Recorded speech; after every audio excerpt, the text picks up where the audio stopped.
Supreme court में Toshakhana case के वक्फे के बाद दोबारा से समाअत वफाकी हुकूमत ने केस में हाई कोर्ट अहकामात के खिलाफ दायर अपील वापस ले दी, जबकि तोशाखाना नए रूल्स की रोशनी में अपील वापस लेना चाहते हैं। डिप्टी अटॉर्नी जनरल रूल्स पर ना जाएं, तोशाखाना पर पहले ही बहुत शर्मिंदगी हो चुकी है। जस्टिस अतहर मीनुल्लाह रूल्स की बात करेंगे तो सवाल उठाएंगे, किस कानून के तहत कवायद बनाए हैं, कवायद की बात रहने दें, अपील वापस ले रहे हैं तो ऐसे ही ले लें। जबकि जस्टिस एजाजुल एहसन की सरबराही में 2 रुकनी बेंच ने इस केस की समाअत की है।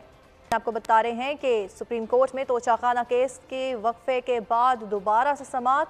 वफाकी हुकूमत ने केस में हाई कोर्ट अहकामात के खिलाफ दायर अपील वापस ले ली है। तोशाखाना नए रूल्स की रोशनी में अपील वापस लेना चाहते हैं, डिप्टी अटॉर्नी जनरल ने कहा, जबकि रूल्स पर ना जाए तोशाखाना पर पहले ही बहुत शर्मिंदगी हो चुकी है।